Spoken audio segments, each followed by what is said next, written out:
है जी। बस तवज्जो करें, मौला अली का दौरे खिलाफत, इस्लाम की एक शहजादी है, चेहरे पे नकाब है, गर्दन झुका के रास्ते में जा रही है। और बेटियों सुनो, दर्से इबरत है ये, गर्दन झुका के जा रही है। अचानक सामने से एक जवान आया, वो अपने काम से जा रहा था, हवा का झोंका आया, बच्ची के चेहरे का नकाब उड़ गया, और जैसी नकाब उड़ा जवान की निगाहें बच्ची की आंखों पे पड़ गई।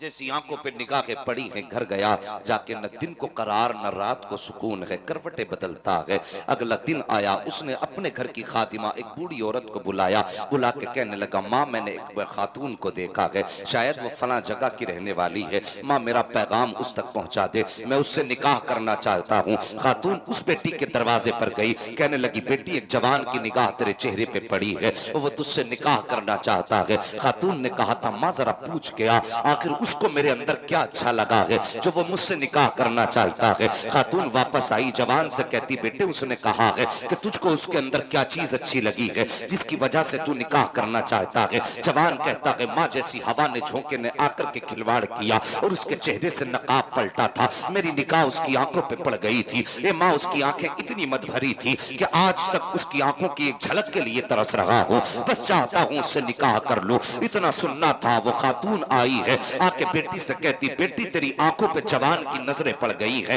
वो तेरी आंखों पे फिदा हो गया है। वो कैसी बेटी थी, अल्लाह अकबर, शान ये है कि दामन निचोड़ दे तो फरिश्ते वुजू करें, ये इनकी पाकीज़गी है, अल्लाह अकबर। खातून कहती, अम्मा जरा ठहरिए, उसको मेरी आंखों से प्यार है। हाँ बेटी तेरी आंखों से प्यार है। अंदर गई, जाने के बाद अपने हाथ में तश्त लिया, दूसरे हाथ में चाकू लिया है, अपनी आंख निकाल करके तश्त में रखी है, और दोनों आंखें रखने के बाद लाके उस माँ के हवाले करके कहती, माँ ये लेकर के चली जा और उस जवान से जाकर के कह देना, तुझे इन आंखों से प्यार हो गया था, लेकिन आंखें मैंने तुझे दे दी है। इतना देखना था, औरत की चीख निकल जाती है, अल्लाह अकबर। आंखों के ढेले तश्त में रखे हैं, बूढ़ी चीख मार के जमीन पे बैठ जाती है। ए बेटी तूने ये क्या किया है? कोई अपनी बेशकीमत आंखों को इस तरह तो नहीं निकाला करता है, कोई अपने जिस्म से ऐसा तो नहीं किया करता जो तूने किया है। ए मेरी बेटी बता तो सही, तूने अपनी आंखें क्यों निकाल दी है? तो कौन की बेटी, उस बेटी का जवाब सुनो। उस खातून ने कहा था, ए माँ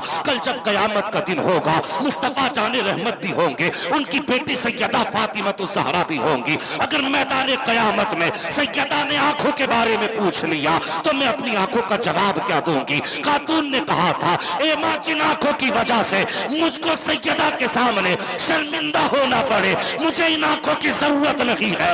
ए माँ मैं बगैर आंखों के जी सकती हूँ, लेकिन खातून जन्नत के सामने रुसवा नहीं हो सकती। सुभान अल्लाह। नारे तकबीर, नारे रिसालत, उलमाए अहले सुन्नत, अल्लामा मुफ्ती हम्माद रजा साहिब क़िबला, नारे तकबीर। अल्लाह अकबर। ये बेटियां हैं, ये फैसला पहुंचा अली के दरबार में, और अली तो फिर शेरे खुदा ठहरे, और वो तो वो है, मन कुन्तु मौला फ़अलियुन मौला, और उनकी शान तो ये है, मन कुन्तु मौला फ़अलियुन मौला। और मेरे नबी ने फरमाया, अना मदीनतुल इल्म वालियुन बाबूहा, मैं इल्म का शहर हूँ, अली उसका दरवाजा है। और जब ये कहानी हजरत अली के दरबार में पहुंची, आंखें बरसी हजरत अली की, अल्लाह अकबर। वो आंखों के ढेले उठाए, बच्ची की आंखों में रख दिए, फरमाया, बेटी इसके कहने से नहीं, अली के कहने से इससे निकाह फरमा ले। यार सोचो, ये थी बेटियां, और आज हमारे घरों की हकीकत देखो। आज हमसे हमारी बेटियों की इज्जत महफूज नहीं। क्या अखबार में नहीं पढ़ते कि फला के बेटे ने फला की बेटी की इज्जत लूट ली, उसने उसको छेड़ दिया? यार हया करो। और तुम किसी की इज्जतें लूटने नहीं आए थे, तुम तो लूटती हुई इज्जतें बचाने के लिए आए थे। क्या तुम्हें अपनी तारीख याद नहीं? अपनी तारीख पढ़िए, आओ तुम्हें बताता चलूं। सिंध की जमीन पर एक मुस्लिम बेटी को अगवा किया गया।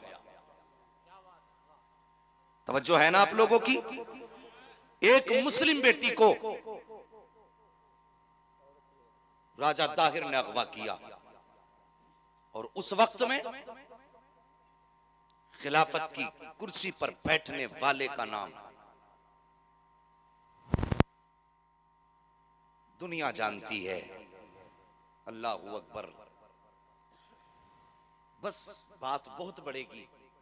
एक छोटी सी बात, उस बच्ची को जब अगवा किया गया, उसने खत लिखा और लिखने के बाद वक्त के खलीफा के दरबार में भेज के कहा था, हज्जाज बिन यूसुफ, अगर आज मेरी इज्जत चार दीवारी में लुट गई तो कयामत के दिन तेरा गिरबान पकड़ के मुस्तफा की बारगाह में लाऊंगी और कहूंगी, आका मेरी इज्जत लुटती रही, ये महल में लेटा रहा था। अल्लाह अकबर। बेटी ने वो खत लिखा और खत मुल्क शाम पहुंचा। हज्जाज बिन यूसुफ ने उस खत को देखा। देखने के बाद कभी इधर चक्कर कभी उधर चक्कर, सामने हज्जाज बिन यूसुफ का भतीजा 18 साल का जवान मोहम्मद बिन कासिम खड़ा था। उसने कहा था, चचा बात क्या है? हज्जाज बिन यूसुफ ने कहा था, बेटे सारी फौजें महाज पर हैं, लेकिन एक बेटी का खत आया है कि उसको इसी जमीन पर, सिंध की जमीन पर गैर मुस्लिमों ने अगवा किया है, उसको कैद करके रखा है। उसने अपनी आबरू के बचाव के लिए दुहाई दी है। मोहम्मद बिन कासिम ने कहा था, चचा फिर क्या मामला है, फैसला क्यों नहीं फरमाते? जब इतनी बात कही थी, फैसला क्यों नहीं फरमाते? तब उसने कहा था, फौज नहीं है। अल्लाह अकबर। मोहम्मद बिन कासिम अब 18 साल के जवान की शान देखो। उन्होंने कहा था, चचा अगर फौज नहीं है, मेहरबानी करो फिर मुझे जाने की इजाजत दे दो। चचा ने कहा था, बेटे समंदर पार जाना है, तू अकेला क्या बिगाड़ लेगा? कहा, चचा इजाजत तो दो। चचा ने इजाजत दी है, कासिम जो तेरी मर्जी है वो कर ले। अल्लाह अकबर। ये 18 साल का जवान आया जामा मस्जिद के अंदर, ऐलान कर दिया, लोगों नमाज के बाद ठहर जाना, मुझे कुछ जरूरी बात करनी है। और मेरी कौम अगर आज इमाम साहब कह देते हैं कि थोड़ी देर ठहर जाएगी, नमाज के बाद बात करनी है, तो जो समझदार होते हैं समझ जाते हैं चंदा किया जाएगा, तो वो चुपके से जूते बगल में दबा के निकल जाते हैं। कहीं मुझसे सीमेंट की बोरी ना मांग ली जाए, कहीं मुझसे खाद के, कहीं मुझसे गिट्टी मोरम कुछ सामान सरिया न ले लिया जाए। ये तरह तरह के ख्याल लेकर के लोग मस्जिदों से निकल जाया करते हैं। लेकिन उस दौर की बात है, मोहम्मद बिन कासिम ने कहा था, ठहर जाओ मुझे कुछ बात करनी है। जैसी इतनी बात कही थी, सारे लोग, यार जवान तो छोड़ो, कोई बूढ़ा मस्जिद से बाहर नहीं गया था, बूढ़ा भी छोड़िए, बच्चा बच्चा मस्जिद में बैठा हुआ था। खुदा जाने आज मोहम्मद बिन कासिम क्या कहने वाले हैं।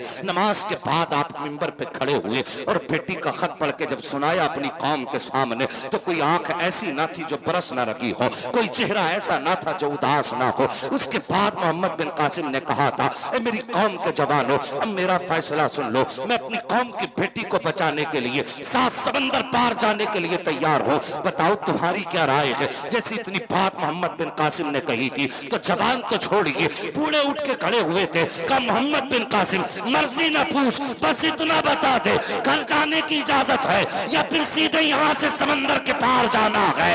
तब मोहम्मद बिन कासिम ने कहा था, तुम्हारी राय क्या है? तब उन्होंने कहा था, मोहम्मद बिन कासिम राय ना पूछ, पता बता दे बेटी कहाँ है, या तो मर जाएंगे या बेटी को बचा करके लेकर के आ। नारे तकबीर, नारे रिसालत, उलमा अहले सुन्नत, मसलके आला हजरत, सरजमीने भोला नगला, मुफ्ती हम्माद रजा साहिब किबला, नारे तकबीर, नारे रिसालत। सुभान अल्लाह, बहुत खूब, माशाअल्लाह। अल्लाहु अकबर। तारीख बताती है, यही 18 साल का जवान आया इस धरती पर और बादशाह के दरबार की ईंट से ईंट बजा दी।